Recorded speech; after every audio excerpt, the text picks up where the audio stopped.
Hello, everyone, and welcome to Lab 1, which is on measurements of space and time for Physics 212. So in this lab, we're going to do two things. We're going to compute the density of a small aluminum cylinder. And to do that, we're going to have to measure both the mass and the volume of the cylinder.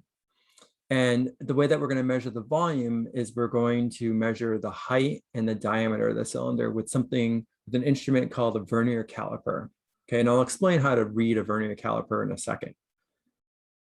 The second thing that we're going to do in this lab is we're going to look at the relationship between the period of a simple pendulum and its length. Like if we adjust the length of the simple pendulum, how does that affect the period?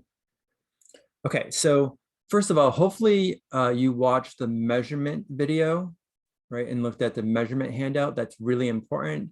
In that video, or in that handout as well, I carefully go through how to compute percent experimental accuracy and percent experimental error, which you're going to have to do in this lab.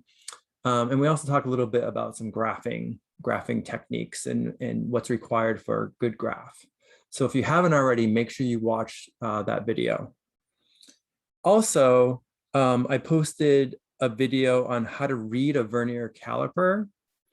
And it also talks a little bit about the measurement of this little cylinder, the density of the cylinder. So you may want to watch that as well. However, what I'm going to do next is I'm going to use a simulation to explain how to actually read a vernier caliper.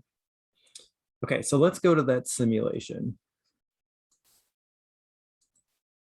Okay, so here's a vernier caliper, right? Obviously, the real one's going to look a little bit different than this. Here's your object that we want to measure the length of. These are the jaws. This part slides back and forth, right? This arm moves. Think of this as the main scale. So the 0, 1, 2, 3, 4, and so on in centimeters. So that's the main scale. And then we also have what's called a vernier scale, which is on the arm that slides, which goes from 0 through really 9, right? This 0 is a 10 really here, but it's 0 through 9. So that's the vernier scale. So when you want to read the length, measure the length of a particular object, what you do is you close the jaws on the object like this. And then what we're doing is we're reading where the 0 is. This is called the index. Where is that 0 on the main scale? That's really all you're doing. You're trying to find a location of that 0 on the main scale. And if you look at this, right, this is like 1.0, 1.1, 1.2, 1.3. So it's a little bit more than 1.3, right? It's 1.3 something. If you eyeball it, it looks like it's pretty much halfway. So it might be like 1.34, 1.35, 1.36, something like that. To get that last digit, the hundredths place exactly, what you do is you look on this vernier scale and you ask yourself which one of these marks, the 0, the 1, the 2, the 3, and so on, lines up best with any line from the main scale. And if you notice here, it looks like the 5 actually lines up best. And it sort of makes sense because we thought it was sort of in the middle here. So the reading here would be 1.35 centimeters. And on the simulation, actually, you can check yourself the answers down here. And that's what the computer got as well, 1.35 centimeters. All right, let me do another one. Let me adjust this length. Let's say right there. I'll close this down. Now I want to read where that 0 is on the main scale. So it looks like it's this is 6, right? 1.6 something. Eyeballing it again, it's kind of near the beginning. So it's 1.6, maybe 2, 3, 4, something like that. To get that last digit, I now look on this vernier scale and I ask myself which one, the 0, the 1, the 2, the 3, the 4, lines up best with any line from the main scale. And sometimes it's difficult to determine this. You might be off by 1, which is fine. If you get a number that's off by 100, that's fine. But in this case, it looks like probably the 3, right? Either 3 or 4, but probably the 3 lines up best. So I would say this is 1.63 centimeters. And actually, that's what the computer got as well. Now, what if you're right on a 0? Let me see if I can do this.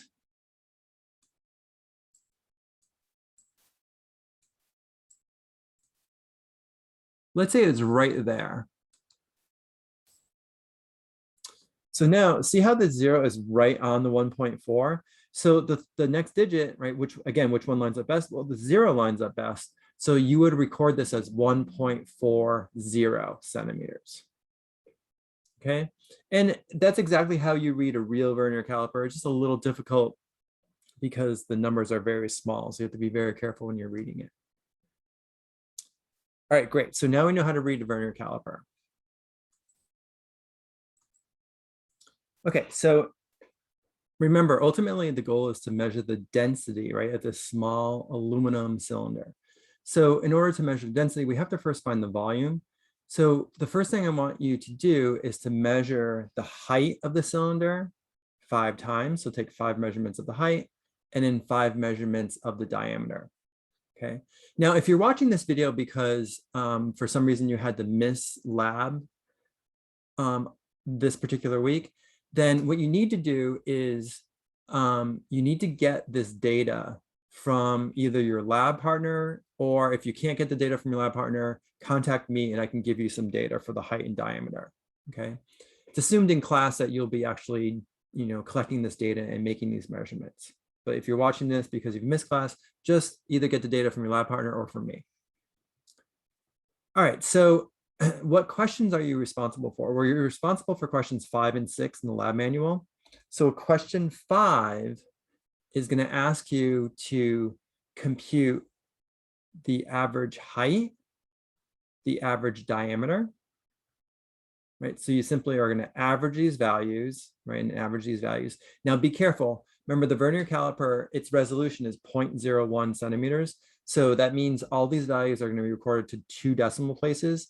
So when you calculate this average height, you have to round to 2 decimal places. And same thing with the diameter. So find the average height, find the average diameter, and then also compute, this is the percent experimental accuracy for the height, and then the percent experimental accuracy for diameter.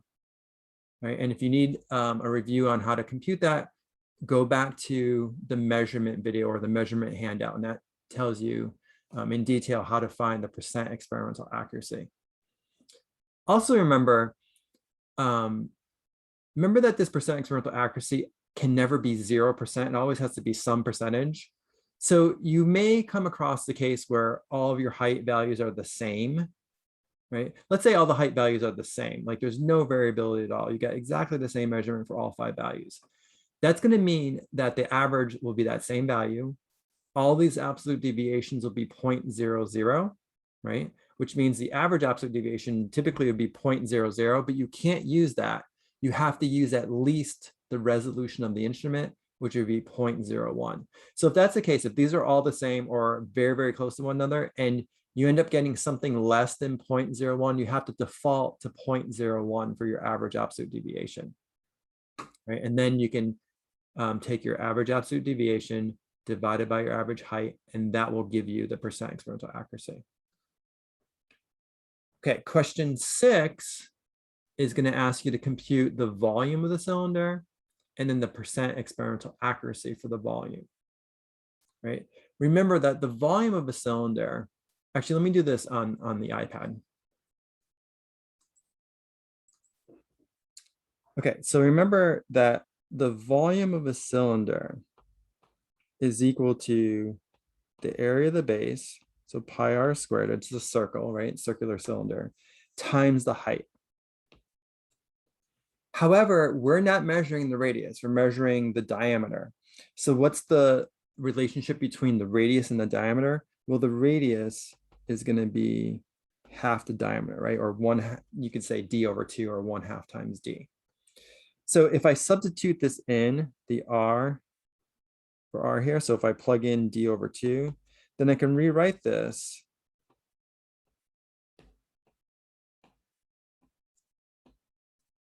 as pi times d over 2 squared times h. And if I expand this out, I'm going to get the volume is pi d squared h all over 4. So that's the equation that you want to use when you calculate the volume of the cylinder. You're going to plug in your average diameter that you got, for D and your average height for H, right? And then work this out, and that will give you the volume of the cylinder.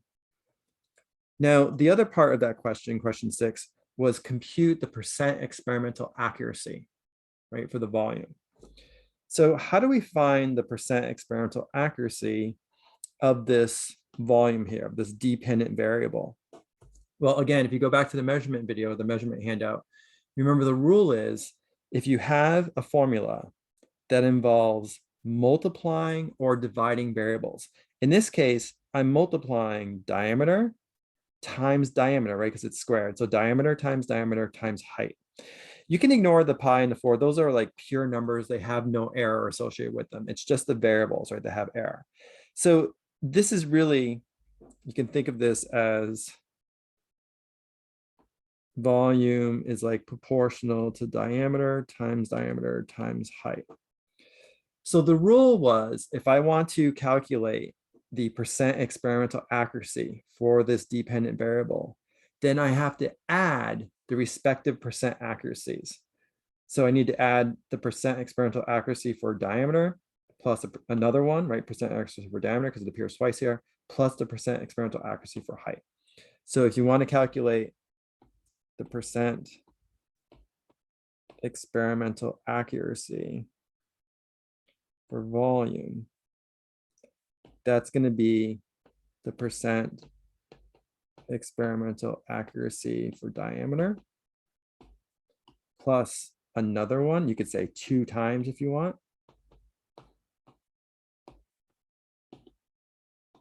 Plus the percent experimental accuracy for height. And that will give you the correct percent experimental accuracy for the volume.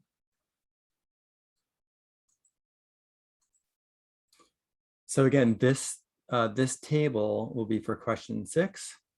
And by the way, in your lab report, make sure you include, right, the tables with all the data, and make sure you show all your calculations as well. So the volume, again, is just going to be that formula, pi d squared h divided by 4. That'll give you this value here, where you just use your average height and average diameter, plug it in. And then for the percent experimental accuracy for the volume, it's going to be the percent experimental accuracy for diameter, so this value, plus another one, plus the percent accuracy for height, right? That'll give you the accuracy for volume. Okay, the next part of the lab is actually determining the density of the little circular cylinder. And in order to determine the density, we need to know the mass, right? We just found the volume. In fact, you have the volume here, right, from your table. So you have that value. Now we need to find the mass because we know density is mass divided by volume. So in this case, you're going to mass the little circular cylinder on electronic scale, take 5 measurements, and then you're asked to compute. So this is question 11, fill in this table. You're asked to also compute the percent experimental accuracy for the mass. Now be careful here. The scale is accurate to 0.1 grams. So this is going to be 1 decimal place. So you have to average these 5 values to 1 place. Probably, since the scale is very accurate, these are all going to be the same or very, very close, right? Because you're just weighing them 5 times on the scale. So they shouldn't really vary much. So probably all these absolute deviations will be 0 or maybe 0.1, but probably 0, which means you're going to have to use at least 0.1, right, for your average absolute deviation. You can't use 0. You have to use at least the resolution of the instrument. And then the percent accuracy is going to be 0.1 divided by your average mass times 100, and that'll give you your accuracy. Okay. The other part of question 11 here is you have to find or compute now the density of the cylinder. So that's simply going to be your mass divided by volume. Actually, let me go to the iPad to show this a little more carefully. Okay, so the formula for density is mass divided by volume, right? So this row here, we're using to denote the density. So once you have your average mass, right, from the scale. And once you have your volume that you computed earlier, you can just plug those in and figure out the density of the small aluminum cylinder. The next part of that question, though, next entry in the table, is to compute the percent experimental accuracy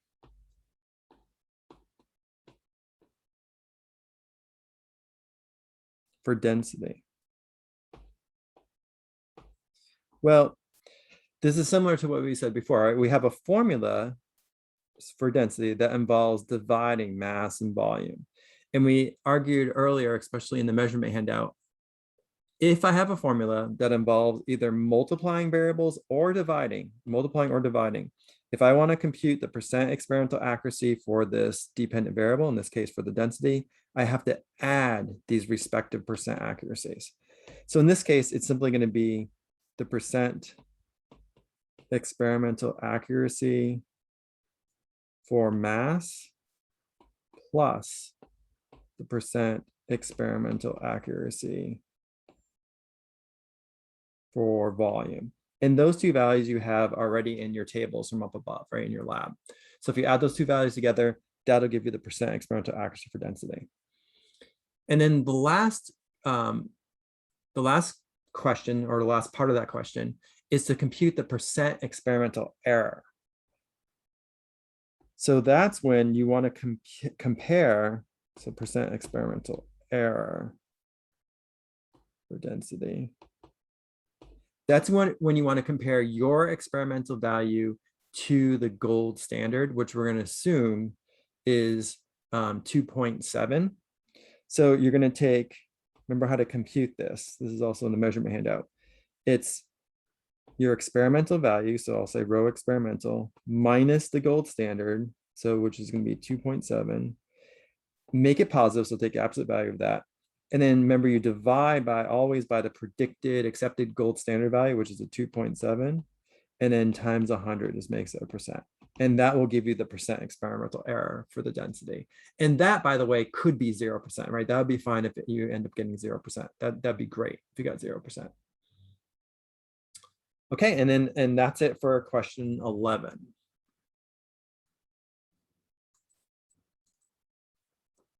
Okay, so the next part, so we're done the part of the lab finding density of that small aluminum cylinder. The next part of the lab is investigating the relationship between the period and the length of a simple pendulum. So here's the table. And again, if you were in class with a physical, like wooden pendulum, you actually collected the data. And basically the data that you collected was you adjusted the length of the pendulum. So it was 10 centimeters and then 20, 30, 40, 50. So like 5 different conditions. And you basically measured the time for 5 oscillations, for 5 complete oscillations. Okay. If you're watching this because you had to miss that week's particular lab, just let me know and I can give you the data, or just get the data from your lab partners. That's another way of getting this data. So once we have the time for 5 oscillations, how do we compute the period? Well, remember the period by definition is the time for 1 oscillation. So if I know the time for 5 oscillations, you simply divide these values by 5, right? And that'll give you the time for 1 oscillation, which is the period. By the way, when you fill in these values, I want you to round to 2 decimal places. So everything should be to 2 decimal places. And then finally, the last column here, this is the period squared. So you're simply going to take this value, the period, and square it, right, times itself. And then make sure you just round to 2 decimal places. Okay, then there's 3 questions, questions 16, 17, 18. 16 is going to ask you to graph the period versus length, right? So length will be on the x-axis and period will be on the y-axis. Now, for this particular graph, this is the one that should look like basically a sideways parabola, right? Like a square root function. So let me go over to Pascal Capstone and show you how to do that fit, because it's actually a square root fit is not an actual choice. So let me show you how you can do that particular fit. Okay, so we go into Pascal Capstone and we want to choose classic templates. And then usually we almost always are always going to use this one that has a table and then the graph on it. So we're going to choose that template on the top. By the way, if you need more help with graphing in Pascal Capstone, I created another video lecture where I describe how to use this more carefully. So I'm just going to walk through this particular example with period versus length so that we know how to fit the square root function. So select measurement, right? Create new, user enter data. I'm going to type in, say, length, and then I'll hit tab or enter and then put in the unit centimeters. Then for the y-axis, I want period. So period, and then S for seconds. And I'm just going to make up some value, something that hopefully will end up being like a square root function. Let's say the lengths are 0, 1, 4, 9, 16, 25. And then let's say my period, those values are 0, I don't know, 1.1, 1.9, 3.2, 4.1, 5.0, let's say. Okay, now to graph these, I'm going to choose, so on the x-axis, I want my length, right? So I'm going to choose length. On the y, I want period, so I'm going to choose period. I'm going to put in a title here. Remember, an easy title to give it is always the y variable versus the x variable, right? So I can call this period versus length. That'll be fine. You always want to get rid of these line segment connections. So if you hover over a data point, right click, and then uncheck show connecting lines, that will get rid of them. I think on a Mac, you might have to do control right click, but on the Windows, you can just hover over it, right click, and then click that button. Okay, here's where we want to do the fit, right? We want to do a square root. I'm going to move this out of the way a little bit. We want to do a square root fit. By the way, if you ever need to, like if this gets misaligned and you want to get all the data back in, if you click on this upper left icon here, and everything will zoom back in again. Okay, I want to do a square root fit. And if you look at all the options for the fit, so remember, this is the menu for the fit. By the way, if you click to the left of the arrow, this turns it on and off. So you want to make sure it's turned on. And then if you hit the arrow, you'll get all the options. Well, since square root is not one of the options, we have to do a user-defined fit. So we're going to do user-defined. What it does by default is it gives you a line, which we don't want, right? We want a square root function. So how do we change that? If you click on this information and user-defined fit,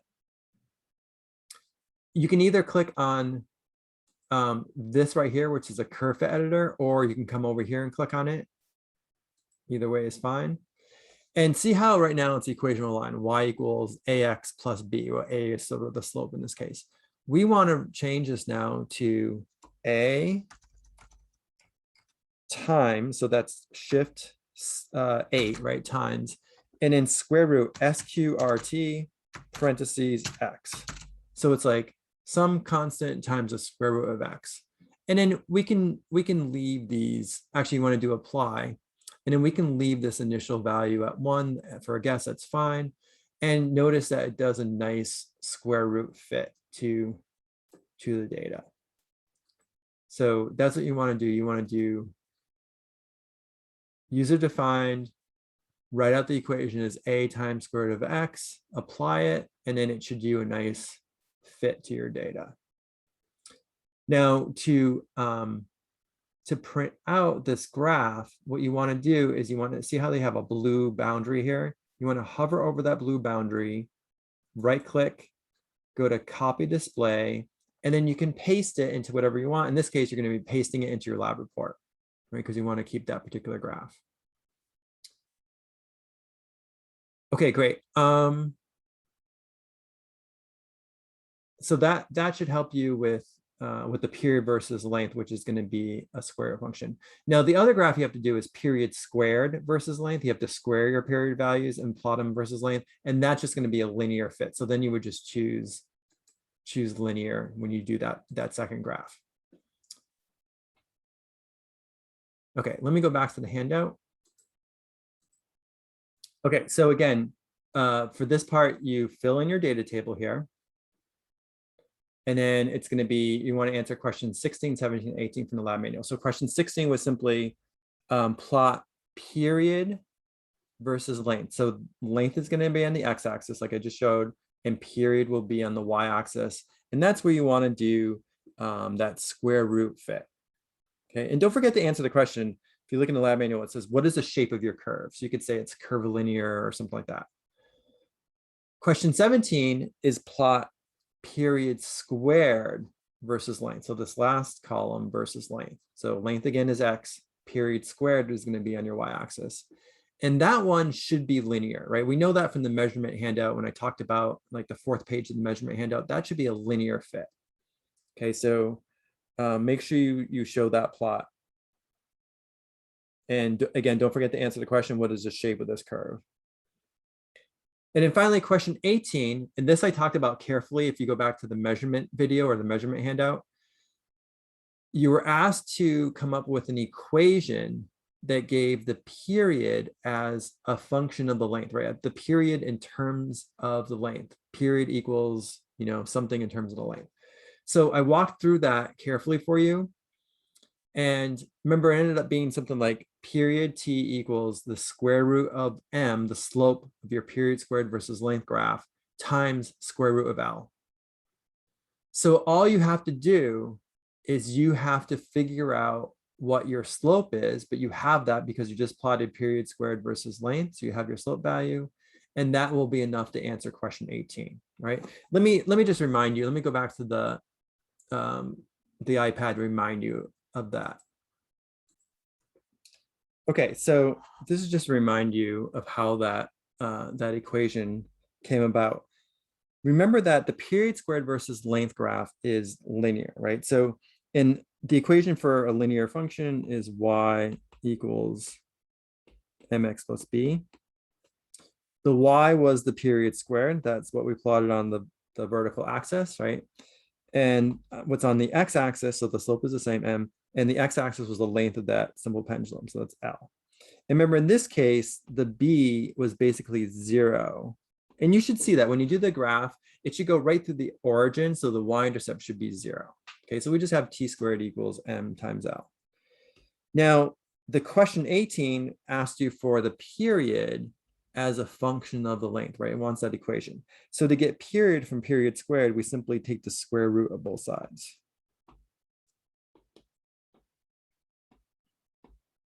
So this is going to be t, right? That's the period, equals, and then I can break this up as a square root of m times a square root of L. Well, when you do the period squared versus length graph, you're going to have the value for m. So I'll write it over here. This is the slope from the period squared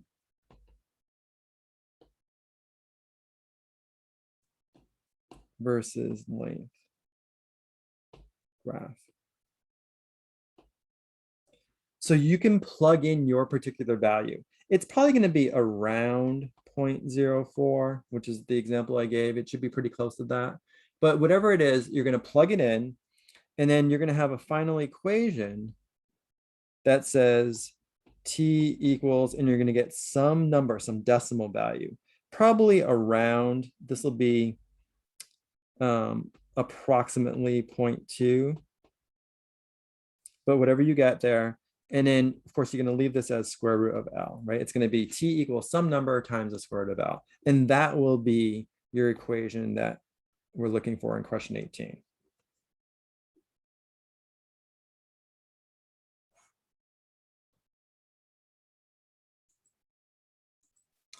Okay, and then after that, there's one more part of the lab, and it's basically the same thing that we just did, except now we're going to use the simulation to collect the data. Instead of actually getting the data from the real wooden pendulum that you had in lab, we're going to use a simulation to collect this data. But it's basically going to be the same questions. I labeled the questions as as 1, 2, and 3, but they're really the same as questions 16, 17, 18 that you just answered, right? So you're basically doing the same thing, except now you're using data from a simulation of a pendulum. So here's the link. You want to go to that simulation.